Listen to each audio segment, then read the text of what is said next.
अरे रानी, तुम सांवली, ऊपर से यह काली साड़ी, वो अच्छी दिखेगी क्या तुम्हारे ऊपर?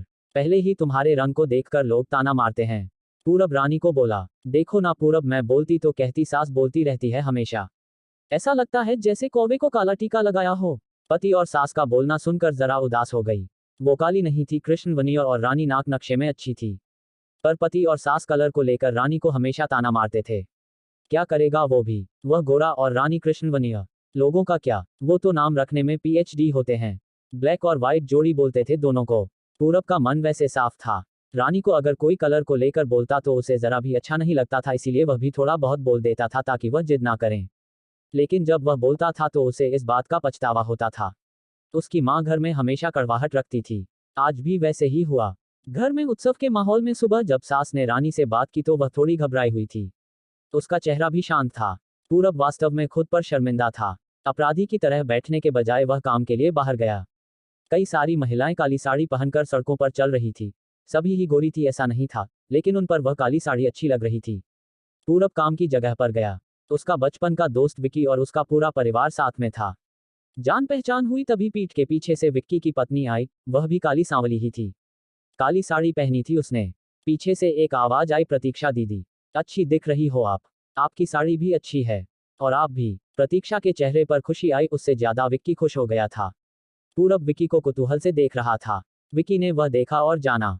वो पूरब के सवालों को हल करना चाहता था। विक्की ने पूरब से सीधे ही पूछ लिया, पूछो, तुम्हारे मन में जो भी है मैं तुम्हें उसका उत्तर देने के लिए तैयार हूँ। पूरब पहले हड़बड़ाया, फिर वह बोलने लगा कि नहीं नहीं, ऐसा कुछ भी नहीं है। विक्की ने पूरब से कहा, तुम मुझे नहीं जानते कि मैं लोगों का मन कितने अच्छे से पढ़ सकता हूँ। तुम तो मेरे बचपन के मित्र हो, तुम्हारे मन की बात भला मुझसे कैसे छुपी रह सकती है। विक्की आगे बोला, चलो ठीक है, तुम्हारा सवाल भी मैं ही बता देता हूँ। तुम यही सोच रहे हो ना कि मेरी पत्नी जो रंग से काली है और आज उसने काली साड़ी पहन रखी है, फिर भी वह और मैं इतना खुश कैसे? पूरब सब कुछ शांति से सुन रहा था और कुछ भी बोल नहीं पा रहा था। विक्की बोला, काला रंग ऐसा रंग है जिसमें दुनिया का कोई भी रंग मिला दे वह कभी नहीं बदलता, यानी कि किसी और रंग की संगत में वह अपना अस्तित्व कभी नहीं छोड़ता। इसी प्रकार प्रतीक्षा भी दिल से एकदम उस कलर के जैसी है। कभी भी रंगीन ना होने वाली लड़की है। वह अपने मर्जी से जिए, यही मुझे लगता है। मैं उसे खुश देखना चाहता हूँ। लोगों का क्या, वह तो बैठे ही है बुरा भला बोलने के लिए। गोरी औरत रही तो छिपकली बोलते हैं, काली होती है तो चूहा या कौवा बोलते हैं।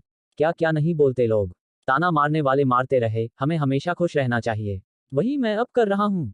वो सुबह मुझे बोली, मैं कैसी दिख रही हूँ? अच्छी लग रही हो तुम। ऐसा बोलने पर उसके चेहरे पर वह कोलगेट स्माइल देखकर मुझे सकारात्मक ऊर्जा मिली। घर से बाहर निकले तो सभी बोलने लगे कि अच्छी लग रही हो भाभी। हम दोनों ने अच्छे मन से यह बात सोची, कोई ना कोई ताना मारने के लिए बोला ही होगा ना, उस वजह से जीने की दिशा क्यों बदले। पूरब को उसके घर का सुबह का माहौल याद आया। वह खुद पर ही चिढ़ गया। उसे लगा वो सचमुच में गलत था। मैं ही रानी को दुख देता हूँ, उस वजह से सब उसे बोलते हैं, अब मुझे ही अपनी भूल सुधारकर उससे माफी मांगने होगी। उसने हंसते हुए विक्की को अलविदा कहा। अपना काम निपटा कर वह एक साड़ी की दुकान पर गया। रानी के लिए उसने काले रंग की साड़ी ली और घर गया। घर जाने के बाद रानी शांत बैठी थी। उसने रानी को आवाज दी और साड़ी उसके हाथों में दे दी। रानी को जरा अलग ही लगा। उसने प्रश्नार्थक नजरों से पूरब की ओर देखा। उसने बॉक्स खोल कर देखा तो काले रंग की साड़ी थी। रानी, मैं लाया हूं तुम्हारे लिए यह साड़ी। आज पहन के दिखाओ कैसी दिखती हो तुम। अच्छी नहीं लगी तो बदल देंगे साड़ी को। देखने तो दो कैसी दिखती हो तुम इस रंग में।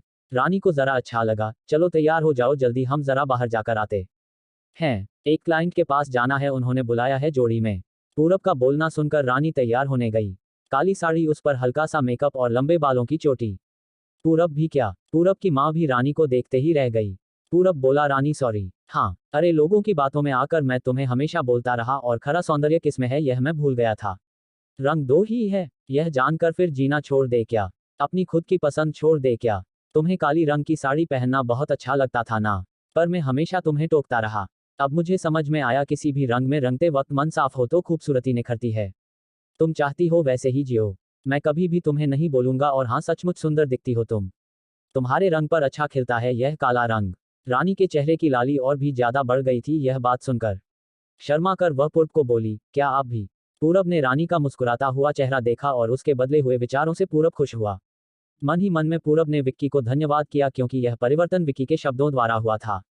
खूबसूरत दिखने के लिए खूबसूरत दिखना जरूरी नहीं है, बल्कि खूबसूरत सोच होना जरूरी है। इंसान का अगर मन सुंदर है तो इससे कोई फर्क नहीं पड़ता कि वह किस रंग का हो।